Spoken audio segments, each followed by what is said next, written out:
नमस्कार student.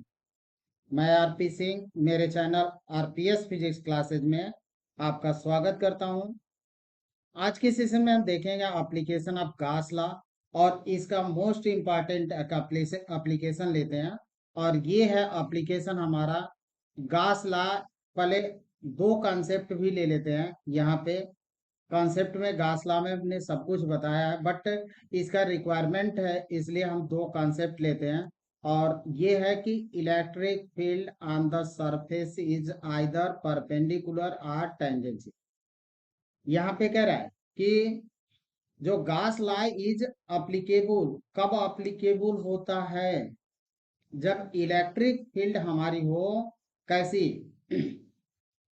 Surface के perpendicular हो या टेंजेंशियल हो। जैसे यहाँ पे हम एक सरफेस कंसीडर करें तो इलेक्ट्रिक फील्ड हमारी ऐसी हो जाए, या फिर यहाँ पे इलेक्ट्रिक फील्ड इस तरह से टेंजेंशियल हो जाए, ये हो जाए। दूसरा है magnitude of electric field is constant. इसके इलेक्ट्रिक फील्ड का मैग्नीट्यूड जो होता है कांस्टेंट होना चाहिए। अब फर्स्ट है हमारा electric field due to linear charge distribution infinite long wire। linear charge distribution है, infinitely long wire है। और यहाँ पे हम सपोज कर लेते हैं कि जो वायर है हमारा, let us consider a uniformly charge wire से positive of infinite length having a constant linear charge density lambda. यानी हमारे पास एक यूनिफॉर्मली चार्ज वायर है और उस पर हमने पॉजिटिव लिया है of infinite length having a constant linear charge density lambda. Linear charge density होती है charge per unit length. Charge per unit length होती है, तो यहाँ पे लेम्डा हमारा हुआ चार्ज पर यूनिट लेंथ। अब ये हमारा फिगर, अब देखें कि ये हमारा चार्ज है और ये इनफाइनाइट, इसका एक्सटेंशन जो है वो कितना है, इनफाइनाइट है। एक वायर है और इस वायर पर पॉजिटिव चार्ज दिया गया, निगेटिव चार्ज देंगे बस इलेक्ट्रिक फील्ड का डायरेक्शन चेंज होगा। उस तरह से भी हम लगा सकते हैं, कोई दिक्कत नहीं है। अब हमारे पास एक सिलेंडर है और सिलेंडर में क्या होता है कि आपके यहाँ पे इस पेंसिल को ही बना कर देख लेते हैं। देखें, ये वाला जो सरफेस है वो होता है कर्व। ये वाला सरफेस कर्व होता है और सिलेंडर का ये सरफेस होता है प्लेन। जब हम लोग फिगर बनाते हैं तो ये थोड़ा सा अटपटा दिखता है, ये वाला सरफेस ही हमको प्लेन दिखता है और ये वाला कर्व दिखता है, बट ऐसा नहीं। आप ये सोचे कि ये हमारा कर्व है और ये हमारा होता है प्लेन। ये प्लेन सरफेस है, ये कर्व सरफेस है। यानी इधर एक प्लेन सरफेस होगा, एक इस साइड में प्लेन सरफेस होगा और ये होगा कर्व सरफेस। तो अब यहाँ पे हमने ये लिया कि हमारे पास जो होता है कि एक इनफाइनाइटली लॉन्ग वायर है जिसको हमने पॉजिटिव चार्ज दिया। अब हमको इस पॉइंट पर यहाँ पे सपोज कर लेते हैं कि एक पी पॉइंट है और इस पॉइंट पर हमको इलेक्ट्रिक फील्ड फाइंड करनी है। तो इस पॉइंट पॉइंट से पास होते हुए हम क्या एक ड्रा करेंगे, गासियन सरफेस ड्रा करेंगे। तो इस पॉइंट से हम एक cylindrical Gaussian point Gaussian surface draw करेंगे। अब इससे आर डिस्टेंस पर, इस वायर से आर डिस्टेंस पर सपोज कर लेते हैं कि ये पॉइंट पी है और इस पॉइंट पी पर हमको इलेक्ट्रिक फील्ड फाइंड करना है। तो इसके लिए हमने क्या किया कि इसके लिए पी के अराउंड गासियन सरफेस हमने ड्रा कर लिया। और ये गासियन सरफेस है। गासियन सरफेस के हमारे पास तीन सरफेस है। ये हमारा जो होता है कि प्लेन सरफेस है। मैंने आपको फिगर में दिखलाया था कि यही सरफेस लगता है कि ये कर्व है। और जब ओरिजिनल चीज देखेंगे तो आपको लगेगा कि ये प्लेन है और ये वाला सरफेस जो होता है वो होता है कर्व। ये हमारा कर्व सरफेस है और ये प्लेन सरफेस है। तो एक सरफेस हमारा ये ले लेते हैं, इसको हम दो मान लेते हैं और इसको हम 3 मान लेते हैं। ये अपने ऊपर है, आर्बिट्रेरी है, किसी को भी हम कोई भी सरफेस सपोज कर सकते हैं। अब ये हमारा प्लेन सरफेस है और ये हमारा कर्व सरफेस है। तो देखें, जो कर्व सरफेस पर यहाँ पे हम लेते हैं एक एरिया एलिमेंट। तो एरिया एलिमेंट लेंगे तो जो इलेक्ट्रिक फील्ड का डायरेक्शन होगा क्या होगा, रेडियली आउटवर्ड होगा, यानी नॉर्मल टू गासियन सरफेस। ये गासियन सरफेस होगा। और यहाँ पे हमने एरिया वेक्टर कंसीडर किया, और एरिया वेक्टर का जो डायरेक्शन होगा वो कैसा होगा, नॉर्मल टू द सरफेस। तो एरिया वेक्टर का भी डायरेक्शन इसी डायरेक्शन में होगा। तो इलेक्ट्रिक फील्ड और एरिया वेक्टर क्या है, सेम डायरेक्शन में होंगे, नॉर्मल टू द सरफेस, यानी पैरेलल, एक दूसरे के क्या होंगे, पैरेलल होंगे।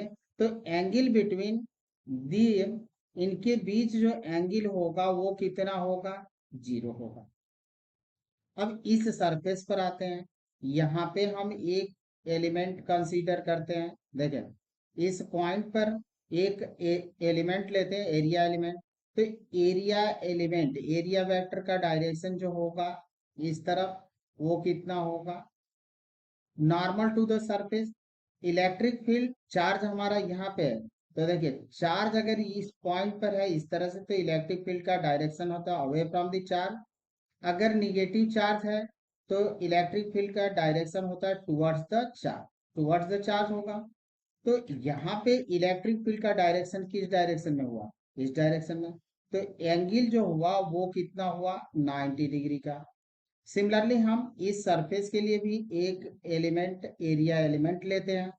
तो यहाँ पे एरिया एलिमेंट ले, तो इलेक्ट्रिक फील्ड का डायरेक्शन हमारा किधर है, इलेक्ट्रिक फील्ड इस डायरेक्शन में होगी।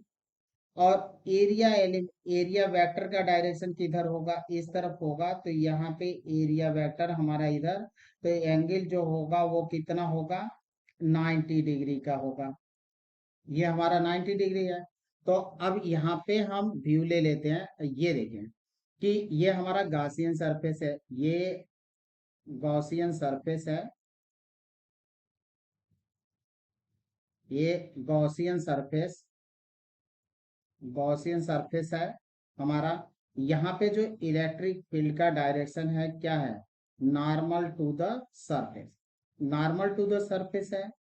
इस डायरेक्शन में अगर आते हैं तो यहाँ पे भी नॉर्मल टू द सरफेस, यहाँ पे नॉर्मल टू द सरफेस। अब प्लेन सरफेस के लिए, जो हमारा प्लेन कर्व सरफेस के लिए तो नॉर्मल टू द सरफेस है। अब हम लेते हैं प्लेन सरफेस, तो प्लेन सरफेस के लिए एक ऐसा होगा, यहाँ पे डायरेक्शन वो आपका इस तरह से होगा। प्लेन सरफेस, ये टॉप व्यू है, ये हमने लिया कर्व सरफेस के लिए, ये कर्व सरफेस है हमारा, कर्व सरफेस। और ये जो है कौन सा सरफेस है, प्लेन सरफेस है, ये प्लेन सरफेस है। तो इलेक्ट्रिक फील्ड का डायरेक्शन किस तरह से है, ऐसे, ये आपका इलेक्ट्रिक फील्ड का डायरेक्शन।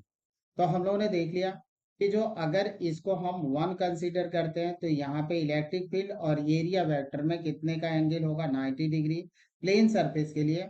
और कर्व सरफेस के लिए area vector and electric field same direction में है, तो एंगल कितना होगा, 0। और हमारे पास दो कर्व सरफेस है, एक टॉप का है, एक बॉटम का है। तो यहाँ पे जो इस जगह पर आप लेंगे तो इसके लिए भी कितना होगा, 90 डिग्री का होगा। तो अब हम अप्लाई करेंगे गास लॉ को। तो ये हम लोगों ने ले लिया। अब let P be the point distance r from the wire at which electric field is required. तो इस पॉइंट पर let us draw a coaxial Gaussian cylindrical surface of length through, length यहाँ पे यल होगा, और इसकी लेंथ हम ले लेते हैं। देखिए यहाँ पे हम लेंथ ले लेंगे यल, तो यहाँ से यहाँ तक की जो लेंथ होगी उसको हम ले लेते हैं यल। यानी इसका एक्सटेंशन, वायर का एक्सटेंशन तो हमारा कितना है, इनफाइनाइट है। वायर का एक्सटेंशन हमारा इनफाइनाइट है, बट ये हमने जो गासियन सरफेस ड्रा किया है, और इस जगह पर हमारा पॉइंट पी है, इस जगह पर पॉइंट पी है। तो यहाँ पे इलेक्ट्रिक फील्ड हमको फाइंड करना था। तो हम इससे, इसी के अराउंड जो होता है कि Gaussian surface, coaxial cylindrical Gaussian surface draw किया। यल लेंथ का। तो यल लेंथ का हमने ड्रा किया है, तो ई क्या है, कांस्टेंट होगा due to symmetry, directed radially outward. तो यहाँ से देखें क्यों होगा, ये आर डिस्टेंस पर है, तो यहाँ से देखें तो ये जो गासियन सरफेस है वो सब जगह क्या है, सेम डिस्टेंस पर है। इस तरफ भी आप आएंगे तो सेम डिस्टेंस, तो सेम डिस्टेंस होने के कारण जो इलेक्ट्रिक फील्ड होगी इस पर गासियन सरफेस पर वो कैसी होगी, कांस्टेंट होगी। तो इलेक्ट्रिक फील्ड कांस्टेंट होगी ड्यू टू सिमेट्री, सिमेट्री के कारण डायरेक्टेड रेडियली आउटवर्ड। तो ये हमारा होगा electric flux through Gaussian surface. Gaussian surface से कितना हमारा फ्लक्स होगा, देखें ये तो हमारे पास प्लेन सरफेस है और दूसरा कैसा है, कर्व सरफेस है। तो प्लेन सरफेस और कर्व सरफेस दोनों जगहों पर हम लोगों ने इलेक्ट्रिक फील्ड और एरिया वेक्टर का डायरेक्शन देखा। ये हमारा कौन सा सरफेस है, और बोले प्ले ये वाला जो राउंड वाला सरफेस है वो कर्व सरफेस है, और ये जो टॉप पर है ये वाला, ये आपका कैसा सरफेस है, प्लेन सरफेस है। तो प्लेन सरफेस पर ई और डीए के बीच एंगल कितना था, 90 डिग्री, क्योंकि इलेक्ट्रिक फील्ड डायरेक्शन इस डायरेक्टेड इस तरह है, और यहाँ पे एरिया वेक्टर हमारा इस तरफ होगा। सिमिलरली यहाँ पे इलेक्ट्रिक फील्ड इस डायरेक्शन में है और एरिया वेक्टर हमारा इस डायरेक्शन में है। तो डी ए इस डायरेक्शन में और एरिया वेक्टर इस डायरेक्शन में, तो यहाँ पे एंगल कितना होगा, 90 डिग्री। इस जगह पे भी एंगल 90 डिग्री, और यहाँ पे बोथ सेम डायरेक्शन में इलेक्ट्रिक फील्ड और एरिया वेक्टर हमारे क्या है, सेम डायरेक्शन में है। देयरफॉर अब यहाँ पे लिखा है φ1 φ2 φ3, क्योंकि हमारे पास प्लेन सरफेस है वो दो है, तो इसको हम 1 कंसीडर कर लेते हैं, अब इसको हम 2 कंसीडर कर लेते हैं, और इसको हम 3 कंसीडर कर लेते हैं। तो इस प्लेन सरफेस से कितना फ्लक्स पास होगा, इस सॉरी ये जो था हमारे प्लेन सरफेस, ये प्लेन सरफेस है, फिर ये प्लेन सरफेस है, तो इन प्लेन सरफेस से फ्लक्स क्या होंगे, जीरो होगा, क्योंकि फ्लक्स होता है E D E dot d ए या E D A cos theta. तो कास 90 है, कास 90 की वैल्यू होती है जीरो। तो प्लेन सरफेस से जो फ्लक्स होगा वो जीरो होगा, और यहाँ से कर्व सरफेस से ही फ्लक्स होगा।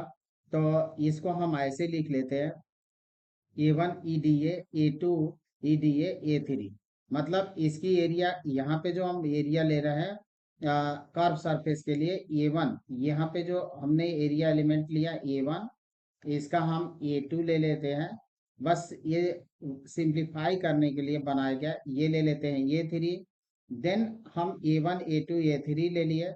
अब इसको हम क्या करते हैं, A1 की जगह पर E dot d A cos zero, और यहाँ पे जब आप आ गए तो देखें यहाँ पे 90 है, और इस जगह पर भी आपका कितना है, 90 डिग्री है। तो देन हमको क्या मिला कि ये तो जीरो हो जाएगा, ये भी जीरो हो जाएगा, तो हमने लिख दिया जीरो। तो यहाँ पे हमको मिल गया, और डी ए, चूंकि हमारे पास सिलेंडर है, यहाँ से देखें सिलेंडर, तो सिलेंडर आप यहाँ पे देखेंगे तो ये कैसा दिख रहा है, यहाँ पे मैंने सिलेंडर बताया था, तो ये देखें ये जो प्लेन सरफेस है कैसा दिख रहा है, सर्कुलर दिख रहा है। तो इसका कितना होगा, सरकमफ्रेंस 2 पाई आर, और इसकी यल को हम मल्टीप्लाई कर दे तो इसका निकल जाएगा सरफेस एरिया। तो ये हमारी सरफेस एरिया आ जाएगी, तो 2 पाई आर एल होती है।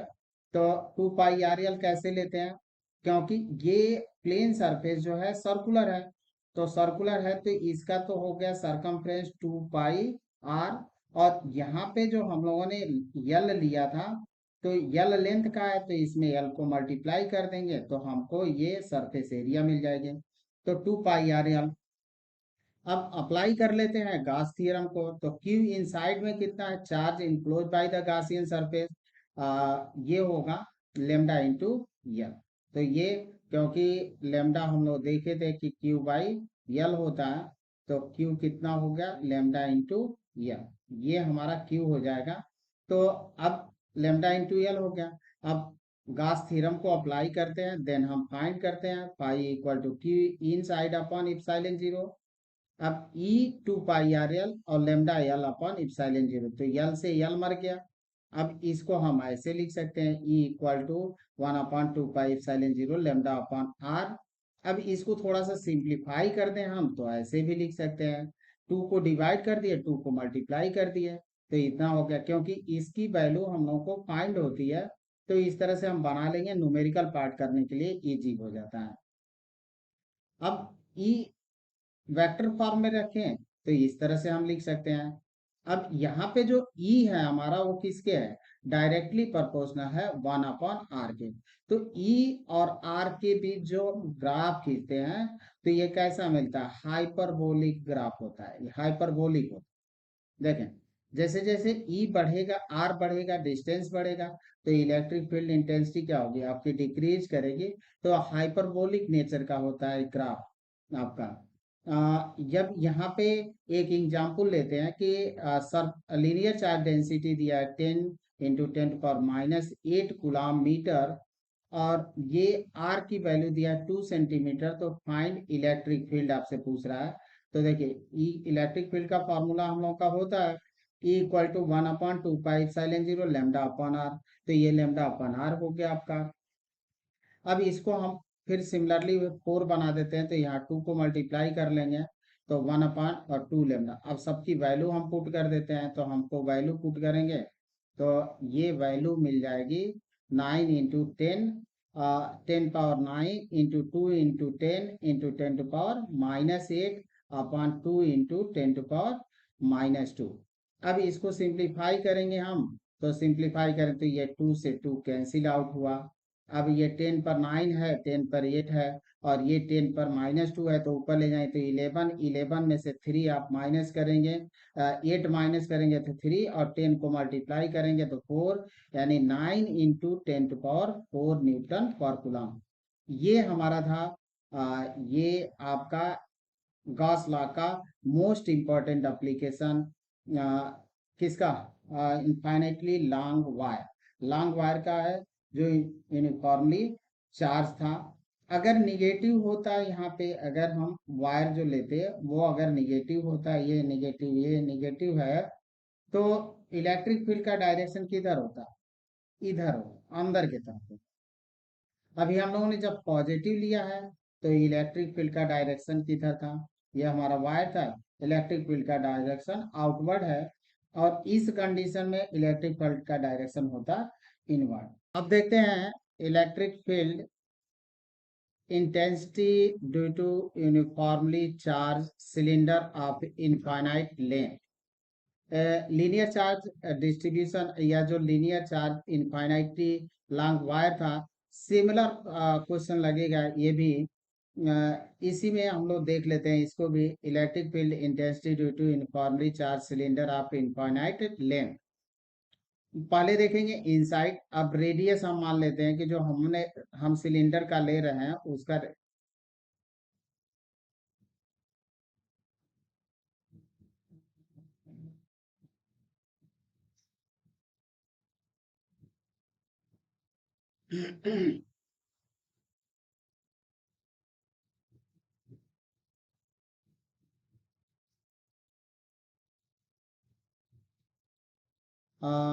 Electric field intensity, electric field intensity due to uniformly charge cylinder of infinite length.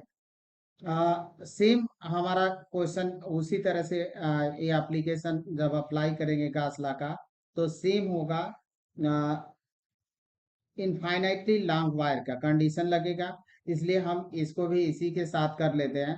तो यहाँ पे है कि इनसाइड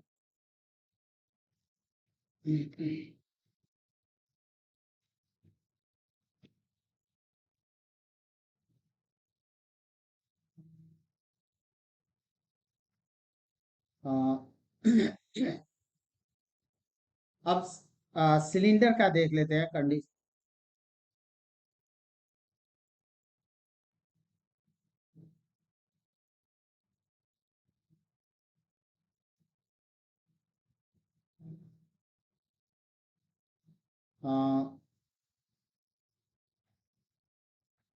सिलेंडर का कंडीशन देख लेते हैं।